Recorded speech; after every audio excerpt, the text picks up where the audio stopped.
你好，欢迎收听陪你读书，我是主播小静。今天要为你解读的书是《曾国藩传》，本书评文稿来自好书评网，网址 koobbook.com。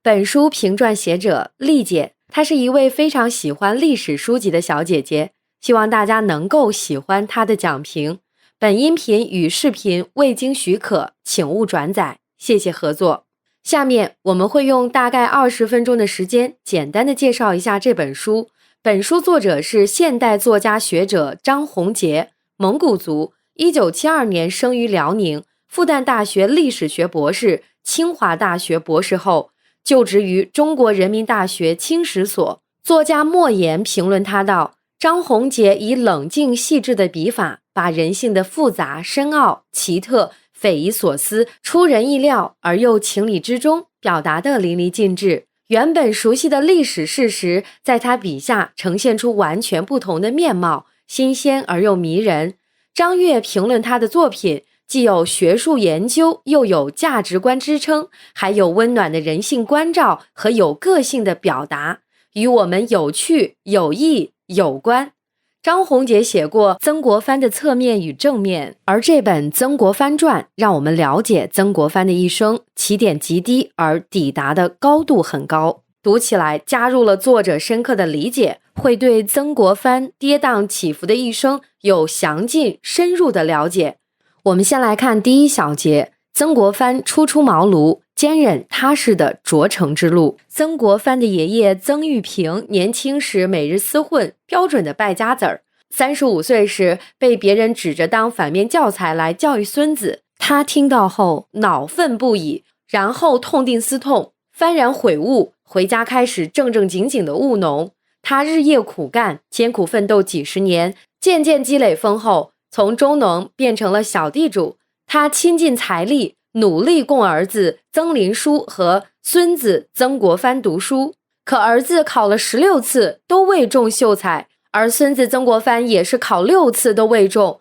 这父子俩每年参加考试都被别人背后窃笑指点，但是这对父子是越笨拙越努力。曾林书一直到年过40，到第17次才终于得中，真是喜讯传来，悲喜交加啊！而曾国藩到第7次也考中秀才，但他后面举人和进士却考得非常顺利。艰难的科举过程塑造了曾国藩独特的人生哲学，上拙。笨拙看起来慢，其实越到后面就越走越快。就好比盖房子，因为基础打得牢，房子就盖得比别人高。他做人讲究拙诚，人以委来，我以诚往，不玩心眼儿。带兵讲究结硬寨，打呆仗，从不奇谋诡计，只凭坚忍踏实，死磕到底。在同时代的这些人当中，曾国藩取得的成就最大，达到了立功、立德、立言这3不朽境界。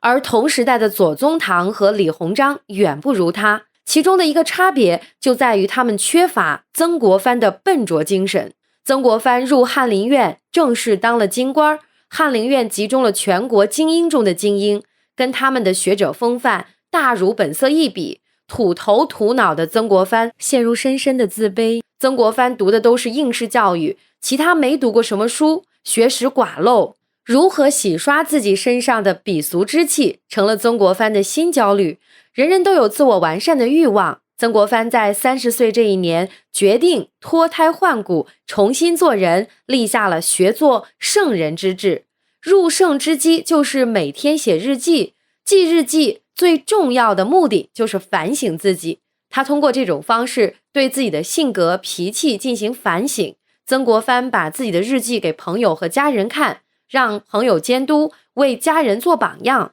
第2小节，曾国藩的气质、习惯一天天发生着改变。曾国藩不光修身立志取得很大的成绩，在仕途的升迁也非常迅速。在翰林阶段，最重要的任务就是学习。曾国藩给自己立下12条做人的规矩和课程标准，并严格遵循。4年后突逢翰林大考，好多人贪图玩乐，荒废学业，都慌作一团。而他因为平时自律和不断学习，在关键时刻成绩考得非常好，道光皇帝亲自召见，一下子升了4级，3年后又逢大考，名次仍然不错，由从4品骤升2品，超越4级。曾国藩注重研究实际政治，虽然致力理学，但是他并没有被理学遮蔽全部视野。刚升官后雄心勃勃，想在国家大政中有所建树，但是道光年间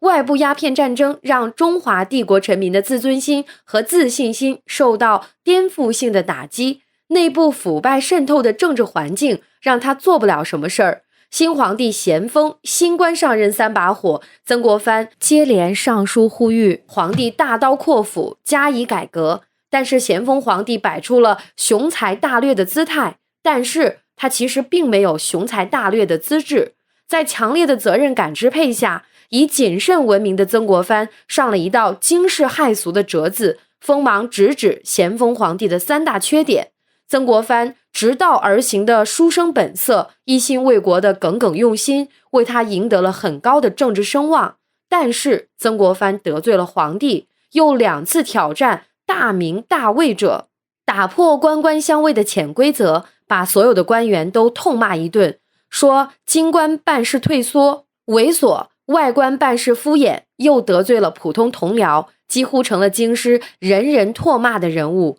曾国藩最后在北京弄得里外不是人，又不会捞钱，外债重重，日子尽极艰窘。他萌生退意，左右为难之时，皇帝派他充任江西乡试正考官，结束了10年来京官生涯。曾国藩赴任期间母亲去世，中国历来讲究以孝治天下，为父母守孝是天大的事儿。曾国藩决意西隐山林，研究学问，展开自己的学者生涯。但是太平天国起义爆发，咸丰皇帝命令在籍官员出山，兴办团练，以保乡里。曾国藩被好友郭松涛力劝出山，曾国藩决定建功立业，展示自己的才华，实现政治理想，出来给皇帝卖命。曾国藩到长沙后雷厉风行，剿匪并打击黑恶势力，杀人如麻，他的铁腕和残忍令人吃惊。第一，他认为应杀不杀的人太多了，才酿成了太平军起义。第二是乱世要用重点，但是曾国藩把社会治安权都收归自己名下，就动了别人的奶酪。曾国藩一不要钱，二不要名，只想真正为国家分忧，这就触犯了官场潜规则，结果差点被闹事的兵痞杀了。曾国藩打掉牙往肚子里咽，不再和长沙官场纠缠，带着募来的湘军前往僻静的衡阳练兵。曾国藩以团练做伪装，创建一支属于自己的军队。他计划凭着这支军队挽救朝廷，再造国家。曾国藩创建湘军，并做出了以下4点建军思路：第一，后想原则；第二，将必亲选，兵必自募；第三是选人原则不同，湘军的将领大多是知识分子；第四是重视政治教育。事实证明，曾国藩的建军思路是非常高明的，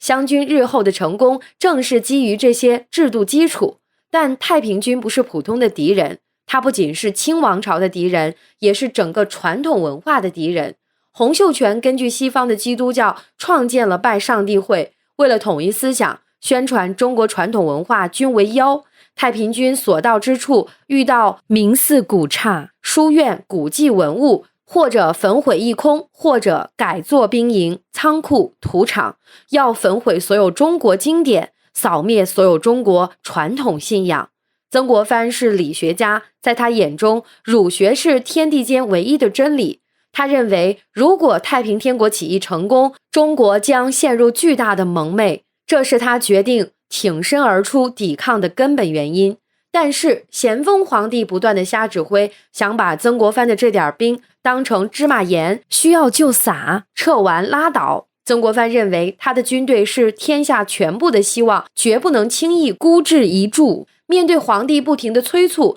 下达的严苛之旨，承受了巨大的心理压力，最后赢得了时间，使湘军免遭倾尽覆灭之灾。但一心首战必胜的曾国藩迎来了首战惨败，自己带的一路湘军因消息失误导致惨败，万念俱灰时却惊闻另一路湘军获大胜，也是太平军军兴以来清军唯一大胜。咸丰帝大喜过望，迅速嘉奖，也从根本上改变了曾国藩在湖南的政治地位。咸丰4年，曾国藩迫于皇帝的严旨，再加上过于自信，率师直向江西重镇九江推进。湘军屡胜之后，以生骄气，骄而且躁，令太平军有可乘之机，陷于被动挨打的局面。这个时期，曾国藩除了军事上的危机，政治也陷入重重泥沼之中，常年寸心如粉，同僚排挤密报，让他逐渐失去皇帝信任，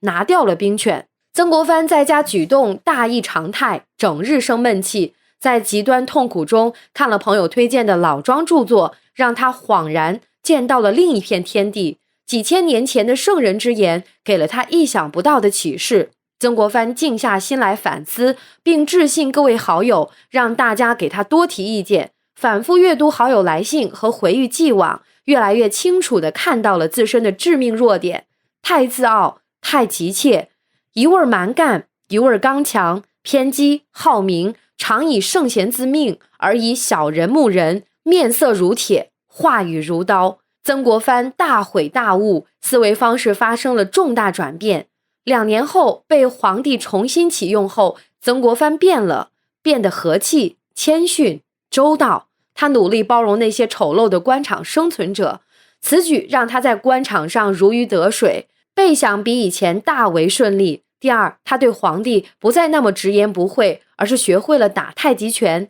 第三，他不再甚于保举，而是同流合污了。就这样完成了自己的中年变法，待人接物前后视若两人。曾国藩受胡林翼相帮，2度出山，一起收复长江边上的重镇安庆，苦战1年多，成功收复安庆，成了湘军于太平天国战争中重要的转折点。咸丰皇帝在位12年，无日不在忧危之中，内忧外患，国内到处起义，又被英法联军焚烧了万元之源圆明园，割地赔款，丢失了150多万平方公里的土地。他发现自己根本不适合当皇帝，也从早年的励精图治转入混吃等死。31岁就结束了悲惨的一生。慈禧于一心发动宫廷政变，而曾国藩的权位不但没有受到任何影响，反而还进一步提升。与曾国藩不结交京中权贵这一贯原则有关。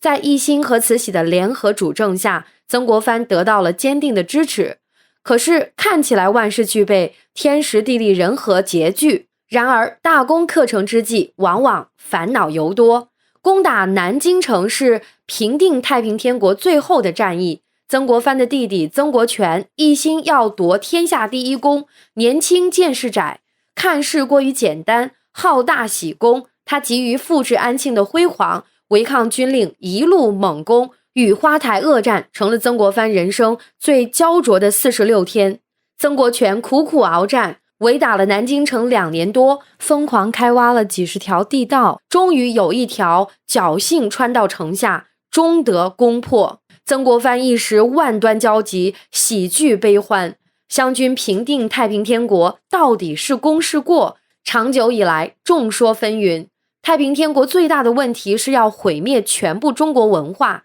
钱穆认为太平天国如果致力推翻清王朝是可能成功的，但是要全部推翻中国历史文化就不可能成功了。太平天国控制的地区10余年饮酒作乐，没有任何业绩，不给人民最起码的尊重或一般同情，血腥的掠夺和蔓延全国的焚毁、破坏、杀戮，经济遭受巨大破坏，民众的生活远比以前悲惨。太平天国学了西方的缺点而不是优点，不光是西方资产阶级对太平天国评价十分负面，连革命领袖马克思也毫不留情否定太平天国。长达14年的战争结束，大清江山归附统一，曾国藩兄弟满心以为立下大功，朝廷会力加颁赏，结果却是对曾国荃严厉指责。实际上，曾国藩兄弟已经步入了一个危险的转折点，狡兔死，走狗烹。曾国藩政治嗅觉灵敏，处事果断，大规模自裁湘军，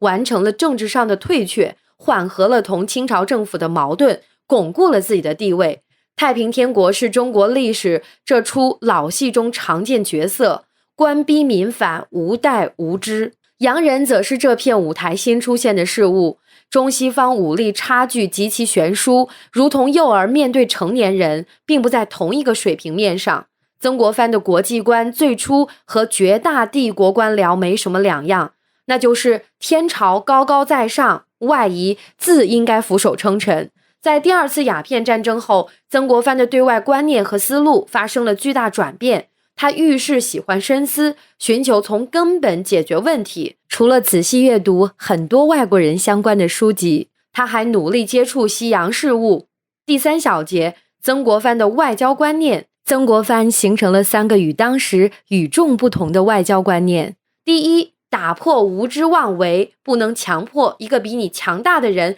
给你下跪，对外国人也要平等对待。第二，要诚信外交。清朝君臣对付外国人的手段一直就是糊弄，老外的性格是非常较真儿，爱认死理，指责中方总是欺诈外交，感觉受尽愚弄，终于按耐不住，炮轰广州。第三，要争里子，不要争面子，争大处，不要争小处。咸丰为了不见外国人，脑洞大开，宁可国家经济崩溃，也要保住皇帝的面子，毅然决绝要全面关税。大臣们都吓傻了，曾国藩坚决反对，面子上礼仪上的事儿可以让步，那些关系国计民生的不能让步，对国家主权也非常注重维护。太平天国被绞杀后，尊王赖文光率残部加入捻军，建立起一支精锐的骑兵部队，并将满蒙大将围杀。朝廷急命曾国藩北上剿捻。曾国藩剿捻期间，慈禧压抑不住争权夺势的本能，发动小政变，革去了明民有才的恭亲王奕欣的一切封号和差事，改变了蒸蒸日上的局势，朝局因此渐渐走向平庸混乱。曾国藩剿捻以静制动，需要的只是时间。慈禧跟咸丰一样，急于求成，一有挫败就想换人。曾国藩虽被换下后，但是李鸿章是可以信赖的杰出人才，力排众议，坚决执行曾国藩的合强战法，战术上运用得心应手，1年多后就把捻军镇压下去。曾国藩一生除了平定太平天国和兴起洋务运动，还致力于培养人才。他认为，在中国社会，整个风气都是受居于高位的少数几个核心人物心性品行的影响。曾国藩身边盛时保持100-200人的幕僚队伍，而且除了幕僚，还有候补官员、法学家、数学家、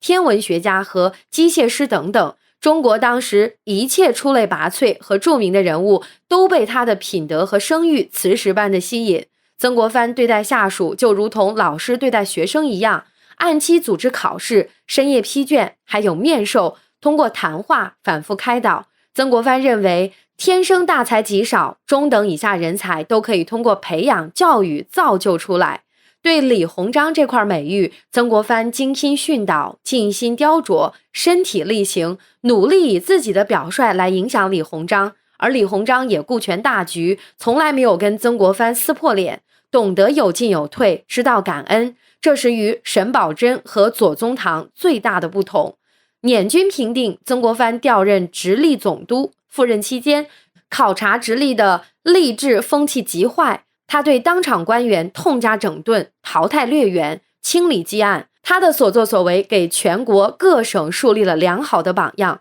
同治9年，震惊世界的天津教案发生，曾国藩完全有理由不介入此案，处理不当就会发生战争，但他从来不是一个逃避困难的人。他基于诚信外交的思路，经过多日缜密的调查取证，有理有据地说明了历来传说的不实，既替了外国人说话，也为中国人说了话。但是内阁公开这封奏折时，居然把替中国人说话的关键内容删掉了。曾国藩一下子成了卖国贼，人民的公敌。慈禧为了自己的面子，轻易把忠心耿耿的老臣抛出来当替罪羊，把民众对朝廷的仇恨转嫁到曾国藩身上。天津教案对曾国藩的精神打击是巨大的，不光是社会各界的痛骂让他深感痛苦，曾国藩以多病孱弱的身体承担起挽救国家、填海补天的大业，并为此辛苦奋斗了一生。然而到了垂暮之年，他才猛然发现，他虽然耗尽一生精力，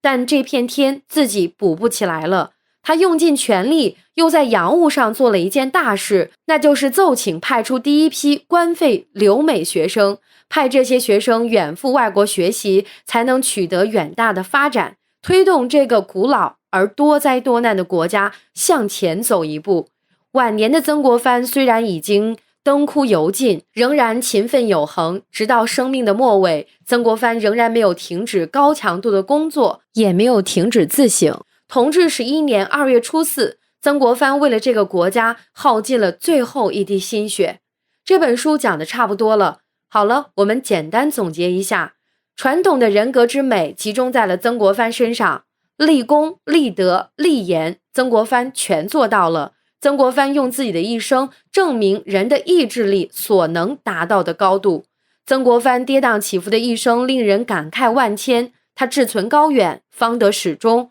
他在人生和事业的低谷期能迅速调整自己，表面上与一些官员同流合污，不再表现得愤世嫉俗，众人皆醉我独醒了。虽然可悲可叹，错生在那个荒唐无稽的晚清年代，空有一颗圣人之心，对很多事情耗尽心血也无能为力。但曾国藩以完人为人生目标，他一生成功的第一个要诀就是立志高远。这一个志向驱动他一生不在小诱惑、小目标前止步，促使他在多大的困难面前都不苟且、不退缩，所以他能得到很高的权力，却不为权力奴役，竭尽所能推动这个多灾多难的国家往前走。如今我们生长在这个和平发展的时代，更应该学习曾国藩身上踽踽独行的特质。曾国藩的选择比做清官更复杂沉重，因此他才具有大力量，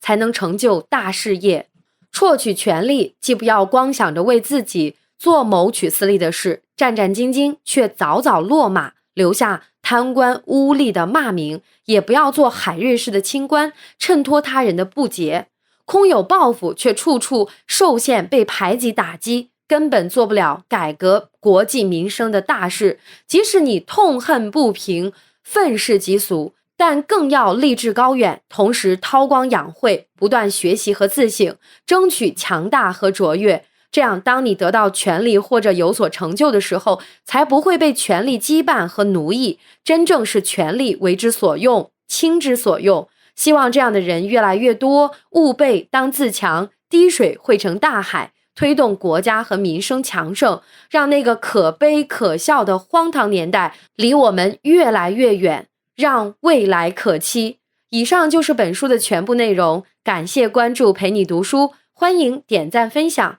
同时可以打开旁边的小铃铛，陪你读书的更新会第一时间提醒你。我是主播小静，我们下期再会。